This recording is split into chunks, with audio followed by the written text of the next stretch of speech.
Thì আমরা बड़ा बरखंड पाकुल अली আমরা बड़ा बरखंड बरखंड परगना सिकंदर हेम्ब्रम तली उनी से कगे दो पुरु फ्राई दो होलिदा इño दिले दिnya चलावनाले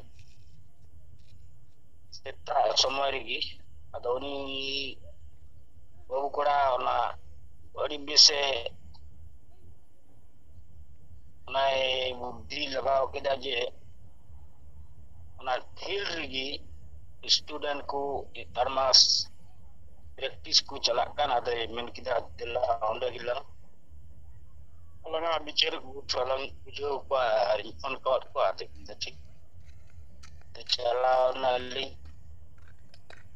और 8 बजे का बिस्कुट जरवालना कराव kan dengan 20 चलो 20 naga naken June produk aku ada onda ge uka gongke nito muta bicara emkat bu no aku ge likate metele dari butur gile duduk na are boleh kita sort macam gi ado dar di kulit ko cek nito abo noise social media kore jana pe nyele kan tabuna se bang pe ma pasti college kore mid bar na ya student kana ado menda ko nyel ge itu no abu sarna ko deman kore ana video putri le ado kita ko mato le itu abu aji to noi abu sarna ko tabuna abu rajwasa santali bang padaw yu kana abu Jharkhand re marang buru nito ne amon sorene jen ko mat ko anu ako apos ar विशेष कारण जो ध्यान बन एमा सुशासन व्यवस्था रे सुधर चलका पे क्यूदा पे जातो रे मंजी परगना व्यवस्था रे आदो मिटन पड़ा रोड तो इदा चेयरमैन को मंजी कुमा कटी मटे वाले गरमाराव ले होय खान खली हंडी तो nama ambatkan tinu nadmun men na ko ni to celka ta pe jiwon ni to donware tinu yo tapi ase tabon anum kudo kudo armi tige men kira jm metaku noton mari horma ama khatale bako anjam khali ko mena sidailika sarda abwa adona ma Calakan gina dema sental pergana me ona tumani tabu bulam mina domani to ape gino juanku awa chilkat sosasan व्यवस्था रे शिक्षित को आनो आबू मारे हुए डहार मा Rumu बुंदु den dandom isesiano ye calakan no ako pa ape chilka pe uji dare no ape che awa somaj laha atau Menda ko no ado bang itu kaju itu beri je abu ma bapla bi ho cecir bi bapla re khali handi ke gai akan te main unte bukan apa je buju telo ko je na je ma isu ko beri tu gal ka ho na ko chata ko te ya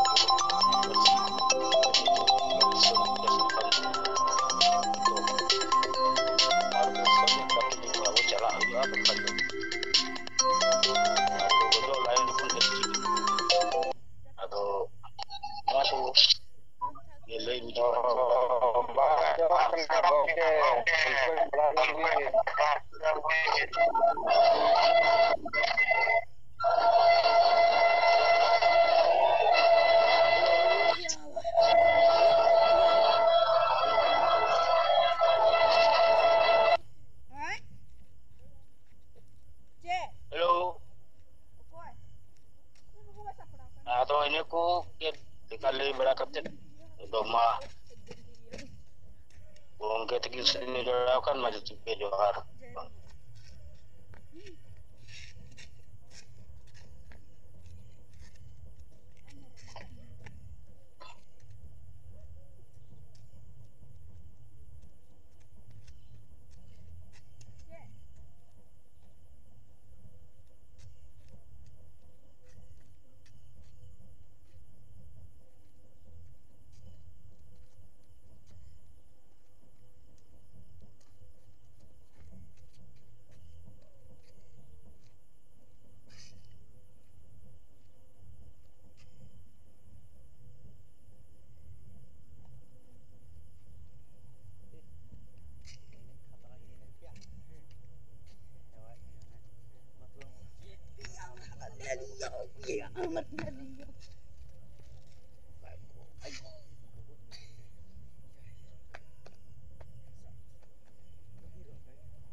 Buka teleponan.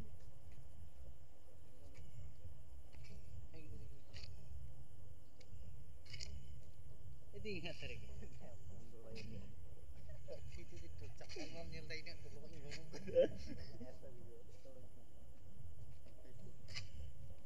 burung yang mencocok ya. Burung majalkan. Arjun, phone hit ni na ya. Ko ya. Ko ya chung. Number ko click on ko. Burung dari mana? Nak sarakkan saya.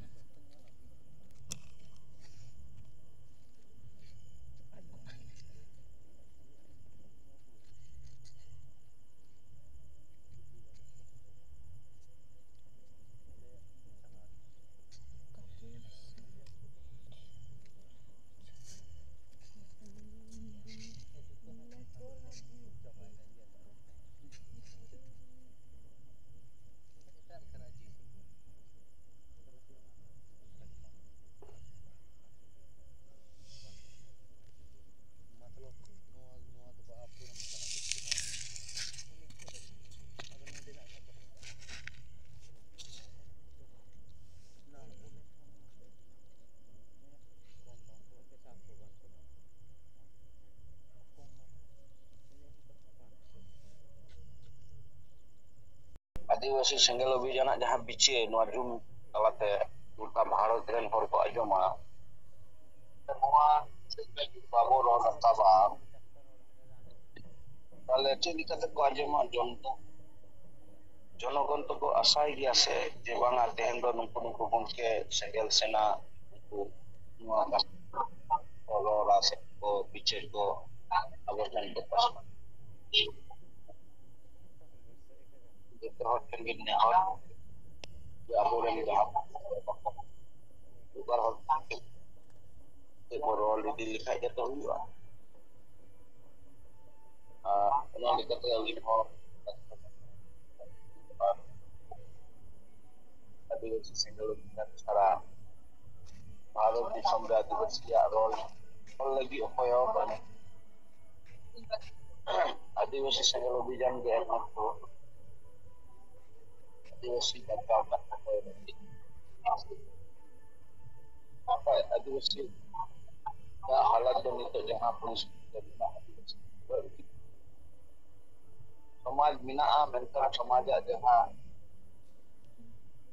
उच्च apa समाज तो समाज का जब कारण abo bo nyel ma din bharat disom puro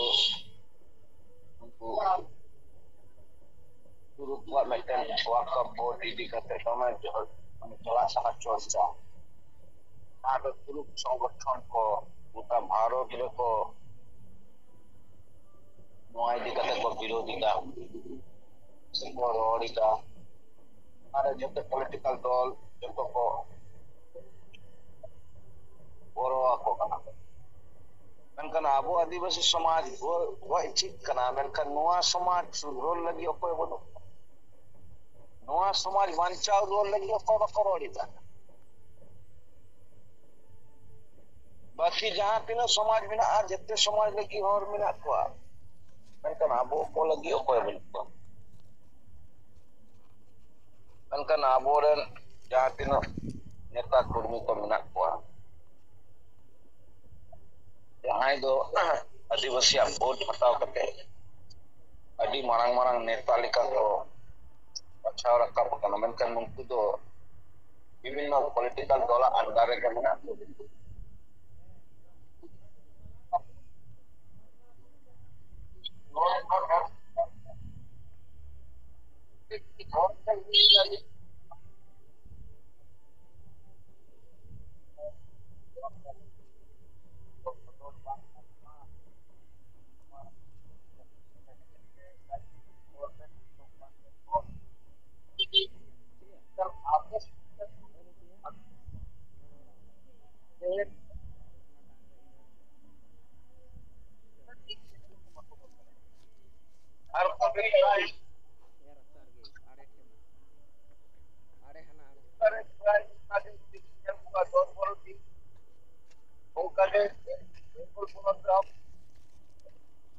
Jarang makan tuh.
karon abuah forum pun banu'a karon abo bahasa nyam kate reho nit raj bhasha paisna ado abo id lage untuk Jharkhand ponot re raj bhasha huyu noa idi kate nombor or idi wa nombor meeting चिंतालाते abo noa jankari ni ondeni sarkar bo emai Melkan ondeni sarkar ma santar kan deho nicho bai koral dareada karon unia bichar ke bonwa santara etikate melkan santara vote ke uni dare dia ekbar ado jonta ho baborone te hoyto bai kurao da ado jonta jodi nit kurawa noa katha borora tale nischay uni kurate badho ai ado khas karke protektia Jharkhand ponot ren santar se adivasi ko chen noa barta bo bolma to adivasi sengal logitang jaha pichere rakap ka to ini noa ke sahamat kate ror ehot pe jahan political dol ho che संगठन रे कमी काम रहो आशा मा जते होरत गया जैसे Maharashtra rain बारिया उद्धव ठाकरे बाल ठाकरे रेन बारिया गिद्र राज ठाकरे और उद्धव ठाकरे नुकिन बाहर आकिना भाषा कारण तकिन मिदो कना मीडिया तलाते चर्चा रहे ना उनको मराठा भाषा इदी कते को विभिन्न रकम को आंदोलन बढ़ाएगा ओनाते राज ठाकरे और बाल ठाकरे उद्धव ठाकरे किन मिदो कना बार बुया जहां दो अडी दिन लहा राज ठाकरे जो बाल ठाकरे जखने बोंगा तलाय नाय बाहर किन आलादाय ना नित भाषा कारण ते बार बुया की लेदा तोललांग मिदोआ তাহলে আবো সান্তার তো ছেলিকা ভাষা দুলড়ি হক না বো নয় আশিকা সে মাঝি পারগানা মহল নিকুমান গণসংগঠন মহল বাকল বেজারে কানা খান মর্ম জেদ বঙ্গা যাহা কথায় রড় দায় নোয়া আলে হলে সমর্থন আয়া উনিয়া কথা সরিগে ঝাড়খণ্ড পনতরে রাজভাষা হই ইয়া সান্তাল সান্তালি রাজভাষা থেকে বিনা থেকে হইয়া কারণ নদে সাঙ্গে হর সান্তালিতে করোড় কান গিয়া सान्ताली भाषा 8 शिड्यूल 2003 22 डिसेंबर जेद बंगा सलखान मुर्मा करते नुआ 8 शिड्यूल सेलेद कथा नुआ लक्तिया नुआ कथा अकोय बको लई दारे चिदा उकारे बतोर से भाषा बाय दुलुला गया नुआ कुकली रखा पुरका झारखंड पनत रे संतार कोथे जापे संतार भाषा बापे खुशिया कनो से हिरिंग किदापे हिंदी भाषा रोते पले चिलका दुलुर भाषा चितान नुआ रोर रकाप लिखाय ते नेल माबो बि बार मि सिरमा बिक्री रे मारांग मेटेन जन एकता और जन आंदोलन तैयार उनारे झारखंड सरकार बाध्य आय संताली राजभाषा बनावते झारखंड को मान निने दिया अबो कमी लागे कमी लहा इति दुआ उनारे सनाम संस्कार बंदा दिवस बिहार गठन नेहर नोआ एजेंडा चितान एकमत अगु हुआ एक नंबर है कना सन्ना धर्म कोड 2 नंबर है कना संताली राजभाषा झारखंड कोन रे 3 नंबर है जहां सिस्टम अड़ी चली समाज जहां अड़ी चली जहां पे बड़ी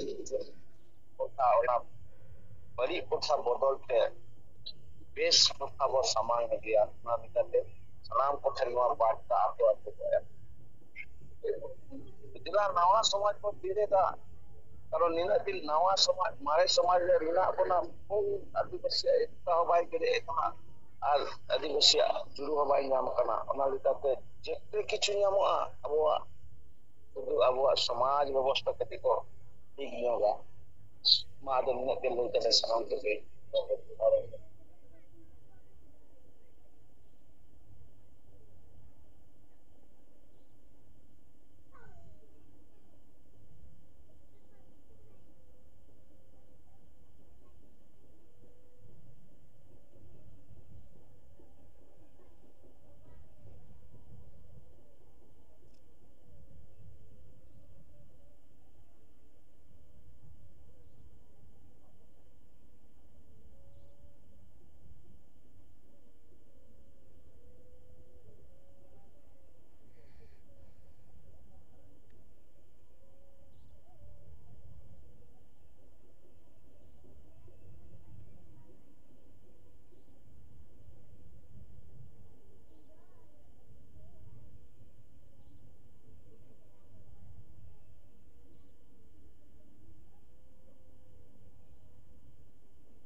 29 एप्रिल 2025 रे हुगली जोन रे जहां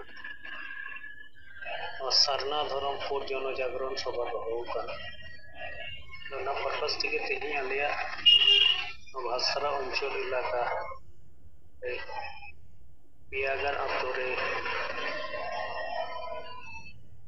जहाँ करे तो अब सेंगल कार्यकर्ता बनू को रहो Maneka नोडे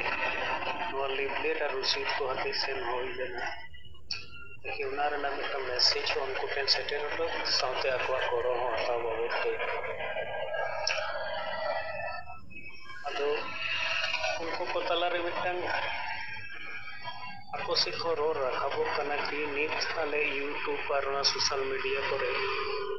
noa single location se ape ko kami hora ko le nyeli dilam ge nyelo kana बाकी जहाँ तीन संगठन को मेना को उनको को कमी लो उनका बांग येलो kana एक बार उना फेक एसटी दिखते ओका करे को आंदोलन बढ़ाया उना को nyelo को मेनखान सेंगेल अभियान नोआ कमी हरा दो लगातार ale ले nyel मारिया तो अले नी सिंगल साउंड सगई वाले जुड़ाव का रहे मेनखान बतियो वाले तो जाना वाले कान गया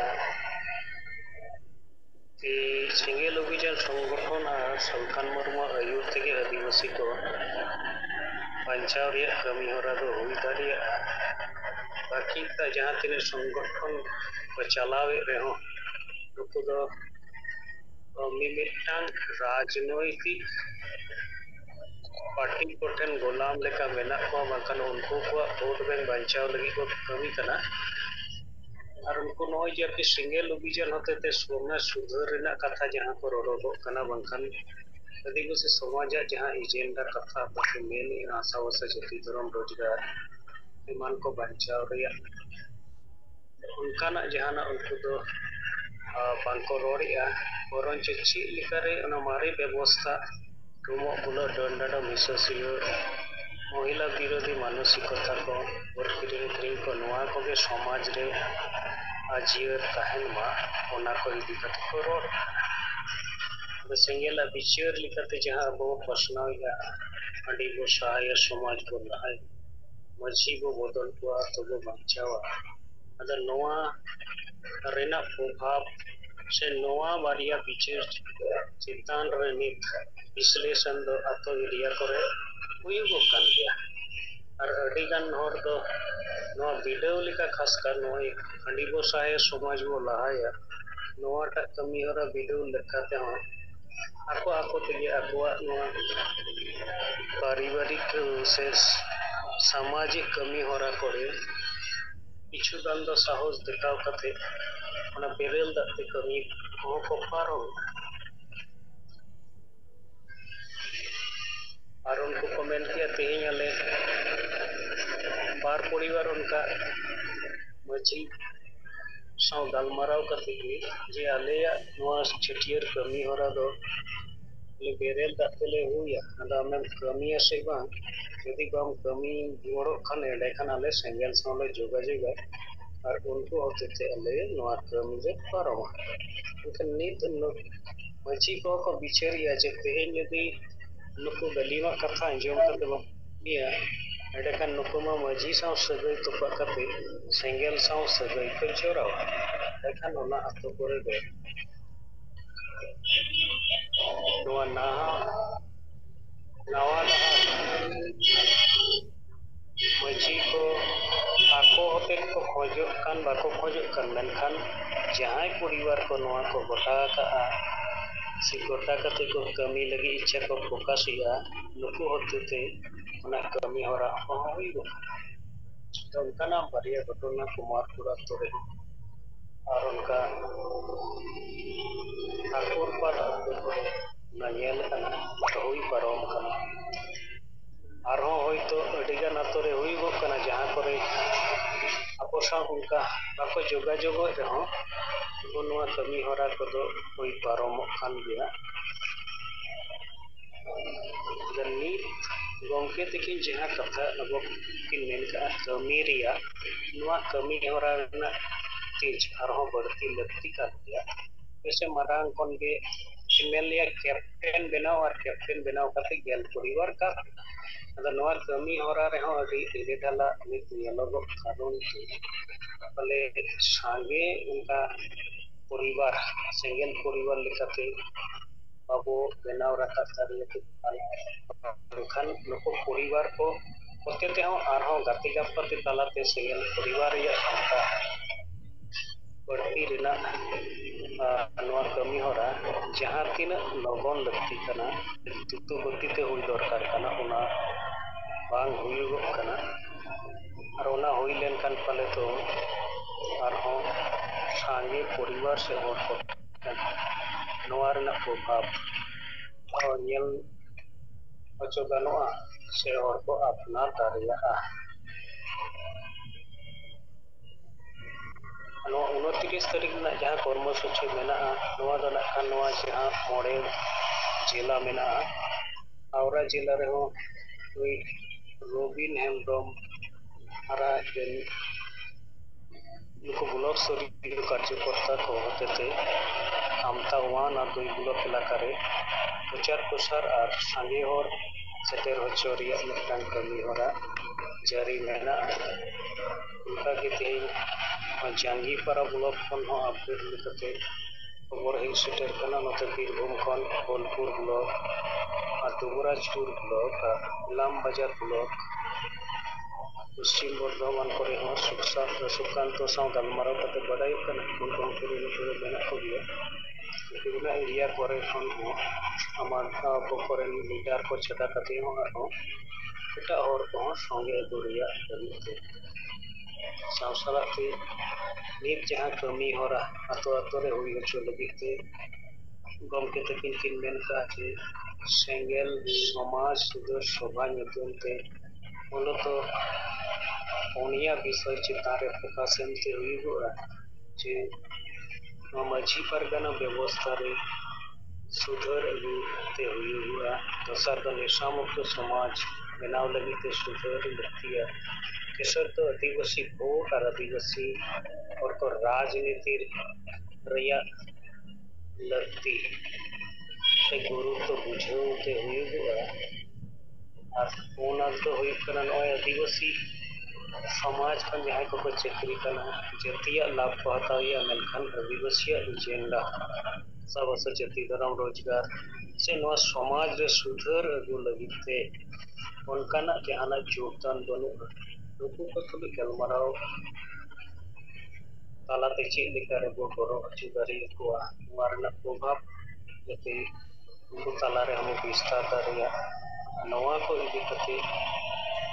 अबो आतो हर ताला रे अबो बिचे दोहरिया जहां कमी होरा नवा को लगी ते हो हुगली जोन विभिन्न जिला रे मेना ब्लॉक जहाँ करे सेंगेल कमी कना ओना करे लिस्टिंग हो हुई सीरियल वाइज नखन ओना कमी हरा को लगातार हुई हचो रिया के कुरुमुटु मेना जतो आदेश कना जे जेतु 29 एप्रिल नवा जोनाल रना कर्मसूची मेना ओंडे दो नवा हुगली जोरे जहाँ तीना ब्लॉक रे कमी चला कना जतो ब्लॉक सेक्शन आकवा ब्लॉक रे सेंगेल समाज सुधार सभा कर्मसूची ना डेट लिस्ट को जमाय में लेकिन जतो जिला स्तर रे नवा नया जानकारी तहना जोन स्तर रे हम जानकारी तहना जे ओका ओका मा करे दो ओका ब्लॉक रे ओका अतो रे से ओका अंचल एरिया रे ᱚᱠᱚᱭ ᱠᱚ ᱩᱯᱚᱥᱛᱷᱤᱛᱤ ᱨᱮ ᱱᱚᱣᱟ ᱠᱟᱹᱢᱤ ᱦᱚᱨᱟ ᱦᱩᱭᱩᱜᱚᱜ ᱠᱟᱱᱟ ᱟᱫᱚ ᱱᱚᱣᱟ ᱦᱩᱭ ᱞᱮᱱᱠᱷᱟᱱ ᱫᱚ ᱦᱩᱭ ᱫᱟᱲᱮᱭᱟᱜᱼᱟ ᱫᱟᱨᱟᱭ ᱵᱟᱨ ᱯᱮ ᱪᱟᱸᱫᱳ ᱵᱷᱤᱛᱟᱹᱨ ᱛᱮ ᱟᱵᱚ ᱥᱚᱢᱟᱡᱽ ᱨᱮᱱᱟᱜ ᱢᱤᱫᱴᱟᱝ ᱱᱤᱨᱫᱤᱥᱴᱚ ᱥᱚᱛᱟᱝᱥᱚ ᱡᱚᱱᱚᱜᱚᱱ ᱴᱷᱮᱱ ᱟᱵᱚᱣᱟᱜ ᱱᱚᱣᱟ ᱥᱟᱸᱫᱮᱥ ᱵᱚ ᱥᱮᱴᱮᱨ ᱫᱟᱲᱮᱭᱟᱜᱼᱟ ᱛᱚ ᱱᱚᱣᱟ ᱠᱟᱹᱢᱤ ᱦᱚᱨᱟ ᱪᱟᱞᱟᱣ ᱠᱟ ᱛᱟᱦᱮᱱ ᱠᱷᱟᱱ ᱧᱮᱞᱚᱜᱚᱜᱼᱟ जहाँ नवा को कुशिया उनको अब संसदीय बनाव लगी ते अबरन कार्यकर्ता को साथ को जोगाजोग दारिया और अब गति गति कमी लहा लगी तो दोरो तेहኛ नवा उपलब्धि रिया कथा को काटोते तेहኛ चुमरे दो कते काटो अच्छा तो नदी मुझे मासना को दोराते चो अंजम लेना से बान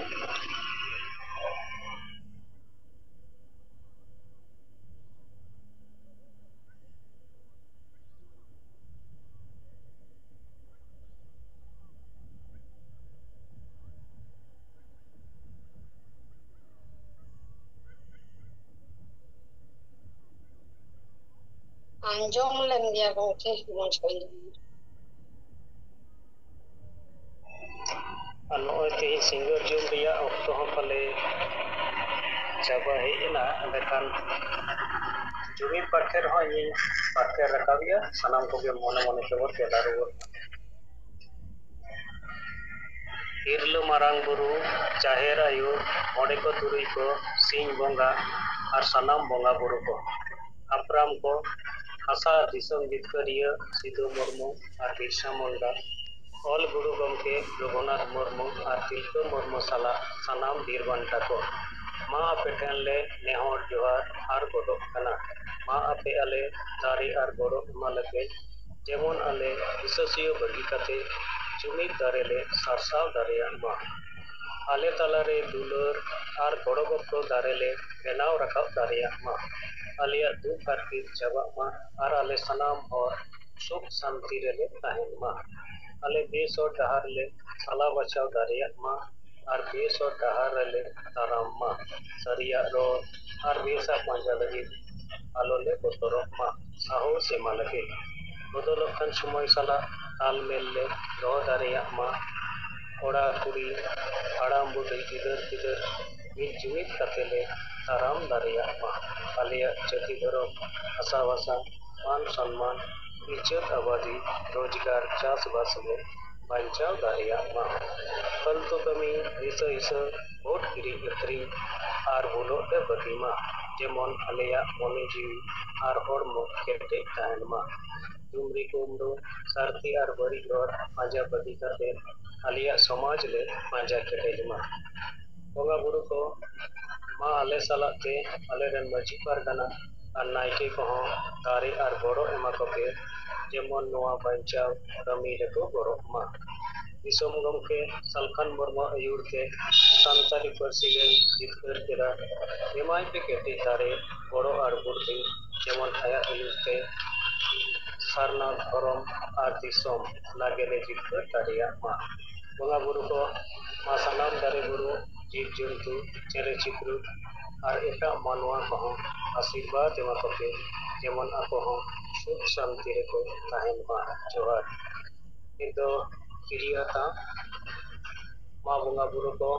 आपे सखी सोबा करते इन और आले किरियले हकाव दाची आलिया जति धरो आशा वासा इज्जत आबादी रोजगार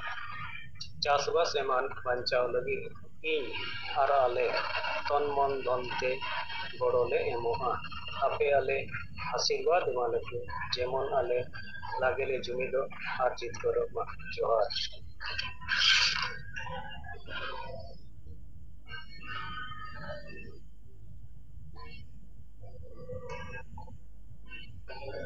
नॉय तिहिया सिंगर जुम रे तेन से कोन नोआ जुमिद बाकरी रोड़ा का पिया और नॉय दोस्ता बजाव कते पारोमेना यहाँ को जाना रोड खान एक 2 मिनट भीतर एंड खान गम के तीन होसरे लेना तिहिया नोआ सिंगर जुम लेकिन बोल दो का